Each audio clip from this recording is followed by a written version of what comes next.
So as an introduction, Steve Blackwell. I lead our product engineering and smart products and services center of excellence at AWS. I've been with Amazon now for 8 years.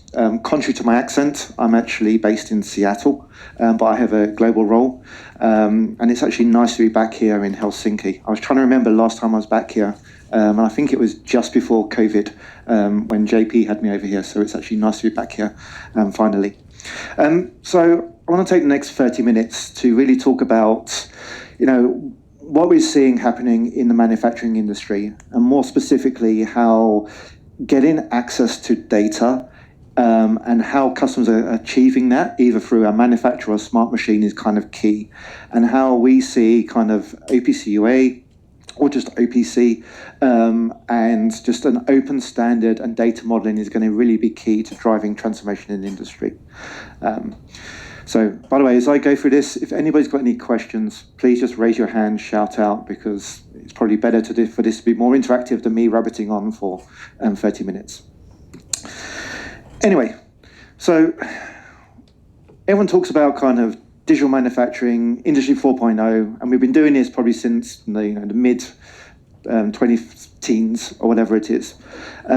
And looking across at all our customers that we engage from, everything from, aerospace customers right through to food and beverage customers, they're all transforming, but they're all trying to drive the same kind of outcomes, which is, improve quality yield, get real-time insights from what's actually happening on the shop floor so they can actually react to it, there and now, rather than, post-event. Be able to kind of improve the processes to get more efficiency.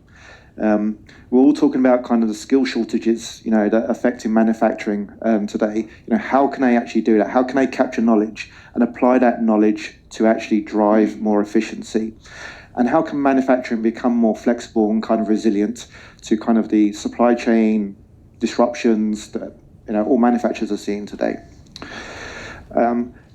It doesn't matter if it's an aerospace customer or a food and beverage customer, we're seeing exactly the same kind of challenges and what they're trying to achieve through this. And it's all really been driven by data and being able to get access to their data.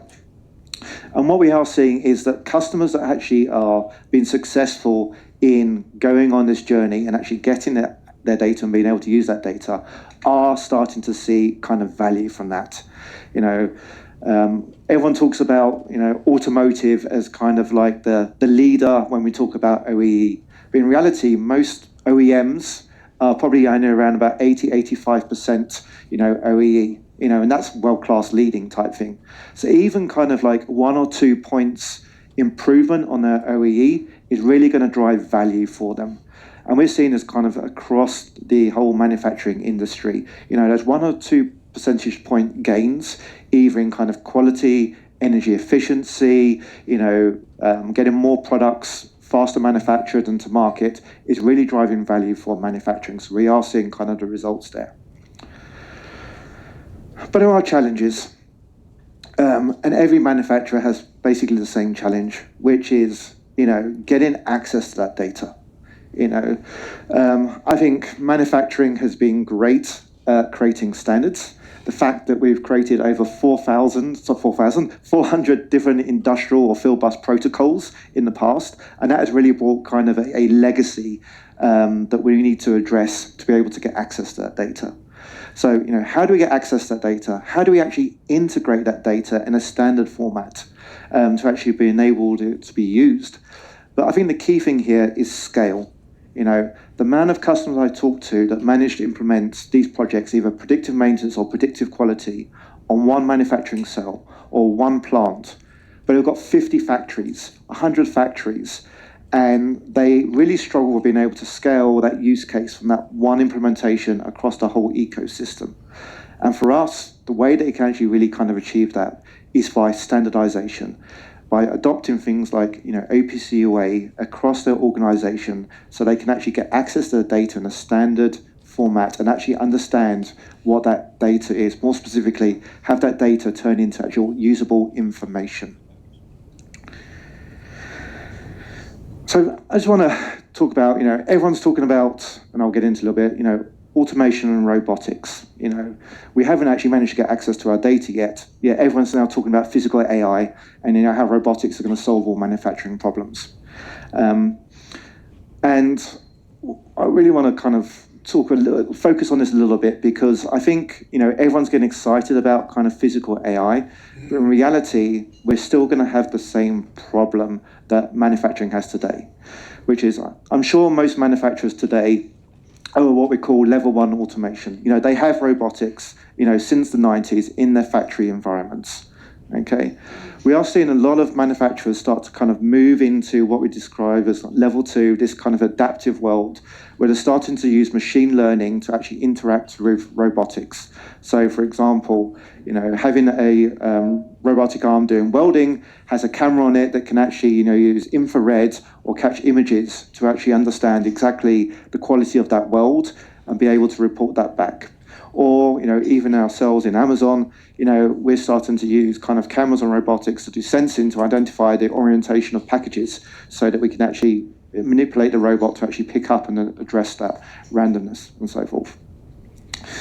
But if we go kind of like where everyone's talking about, level 4, really where we can actually address the labor shortage and how robotics can really be autonomous in factories, there is a need for being able to get access to data. And I don't want to go specifically into kind of specifics around physical AI, but I have this kind of flywheel. And a key thing around this flywheel is data. One, being able to understand exactly what's happening in the real world, when those robots are being deployed. But actually, before we even get there, we need to be able to understand what's happening in there. We need to be able to collect all that data of the current process to be able to train the models to be able to be deployed. And this is not simple. Okay? If I want to talk a little bit around Amazon and what happens within our own fulfillment centers, we've been on this journey since 2012. Amazon, I don't know if you know, ships in the US over 1 million customer orders a day. Each of our fulfillment centers does tens of thousands of orders per day that goes out there. And may not be here in Finland, Helsinki, but like in the US, we're starting to roll out, the ability to deliver orders within 30 minutes in a metropolitan city. Just think about the level of automation and access to data that we need to be able to do that. And this is not something that we've actually done, overnight. As you see from the journey, this has been something that we've been developing from a robotics point of view for many, many years. And the way that we've been able to get to where we are today with deploying, some of our things like autonomous AMRs or automatic kind of pick and pack solutions with like Robin and Sparrow is because we've had access to our data. We've been able to sense, understand exactly what's going on in those robotic cells or in those fulfillment centers, and be able to have that data accessible across the whole of our organization so that we can actually have real-time OEE. So that if a conveyor belt stops because a motor's going to go offline because it's failure, we can actually address it in real time. Being able to implement things like Proteus, which is a true autonomous AMR that can actually move products around the fulfillment centers with humans operating in there. This has only been kind of achieved by data. So, kind of wrapping up, everyone's talking about, developments of physical AI, but I think the key thing here is that right-hand side, which is this ambiguous kind of connectivity. And I really hope from an industry's point of view, that is, as we start going into kind of this physical AI space, that we don't, as an industry, decide that we want to create a new standard or a new way to address that ambiguous connectivity, is that we really kind of adopt what we've got today to really kind of drive that. Okay. So let's bring it back to a little bit more realization. Okay. So everyone's talking about kind of this transformation. And I would say most manufacturers are probably in the middle of where we are today, kind of this converged IT, OT. But really where we want to be, kind of to address, all the use cases I've been talking about earlier on, is on that right-hand side, kind of in the smart factory space, where we have machines, systems, applications, being able to communicate horizontally and vertically around that, okay? But how do we actually kind of achieve that? Because in my view, manufacturers are not going to be able to achieve this solely on their own, okay? It's going to have to be a combination of themselves, the manufacturers, and their partners, the machine manufacturers, the PLC manufacturers, the OEMs. So my question is, are smart machines the answer to enable manufacturers to be able to get access to data and to be able to adopt these standards? Maybe, but smart machine manufacturers have their own challenges, okay, similar to manufacturers themselves. They have to work within kind of an ecosystem of their own manufacturers, their providers. They need to be able to collect, all the data from their machines, be able to bring it in for standard format, be able to use that data to be able to develop their own kind of capabilities, but also provide those capabilities back securely to their customers and so forth. So this is why we've been working with a lot of machine manufacturers to actually help develop their own kind of capability. And the first one is around industrial connectivity, okay, which has been able to securely connect to their machines within a manufacturer's kind of ecosystem. And then from there, they can obviously be able to provide additional functionality and services around condition-based monitoring, kind of predictive maintenance. But really what they want to get to is, machine as a service. They want to provide kind of an SLA kind of outcome to their customers. We have one example, Heineken, an AWS customer. They worked with their bottling line machine manufacturer that builds the bottling lines to say, we don't want to buy the line and then pay for a service contract. What we want to do is we want to pay you SLA outcome. We want to pay you for numbers of bottles of beer you can bottle per hour. Try and say that when you've had a couple of bottles of beer. Okay? For that partner to be able to do that, they needed to be able to, standardize on that information, be able to understand exactly how those machines are kind of operating, so they can actually get to the point where they can offer that SLA, that outcome-based kind of service. So there's real value for a machine manufacturer to be able to transform and get to as a service. But as part of that ecosystem, they also want to provide that data back to the manufacturer. So they want a standard way of being able to consume that data, being able to use that data for their own capabilities, but also provide that data back to the manufacturer so that they can calculate OEM. Because it's not just going to be one PLC provider or one machine manufacturer in a factory. There's going to be multiple there. So from a machine builder, there's real kind of value in standardizing. But for the manufacturer as well, there's real value in kind of standardizing as well. And we're seeing this across all our customers. So, what's really the answer here, okay? And we really, from an AWS perspective, see software as the answer to manufacturing, okay? Everyone is starting to talk about, or has been talking about, kind of lights out manufacturing, kind of utopia of, a factory, where there is no human intervention and it's all automated. Now, my belief that we're not ever going to be there. What we probably are going to be is kind of lights out work cells or lines and so forth, where lines can actually, or work cells can actually operate autonomously within the constraints of whatever they're kind of manufacturing. For us to be able to get there, really I think it's going to be a combination of smart factories and kind of smart machines. And really software is going to be kind of the key to that. So we kind of, at AWS, coined this as software-defined manufacturing, okay? And within software-defined manufacturing, we've got 3 levels. We've got software-defined control, okay, which most of our partners like Siemens or Beckhoff are really kind of investing in today, where we've got virtual PLCs coming in.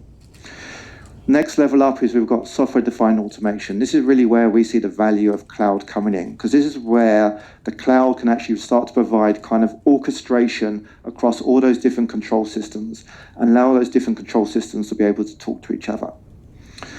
And then finally, we've got software-defined production. And this is where we see kind of AI really coming in, because, as problems start existing within the factory line, either kind of quality issues, shortage of parts, when everything is actually software, it means that events, inputs can actually be taken and things can be adjusted using kind of analytics, machine learning, kind of AI.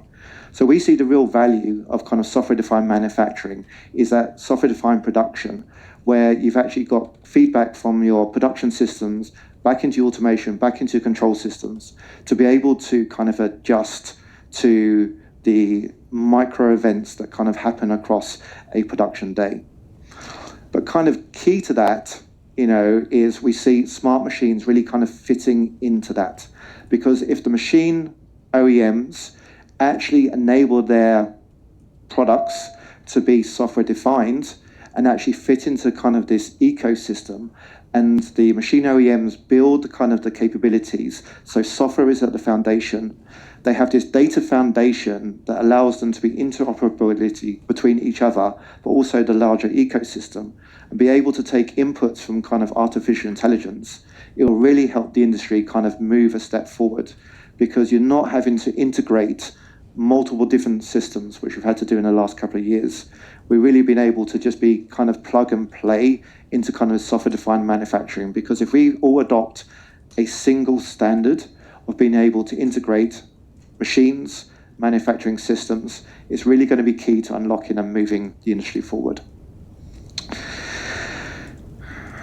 So I've been doing a lot of talking about, the problems and, what the value is. So from an AWS perspective, how do we actually kind of get there? Okay. So we've developed the Industrial Data Fabric kind of framework. And this is an architectural framework that really allows us to help machine manufacturers or, manufacturers themselves be able to do what I've been talking about. And it has 4 layers, okay? And I'm sure my friend here is going to go specific into, the kind of the OPC UA kind of standards and kind of the cloud initiative. This is really kind of a higher view of how we kind of do this.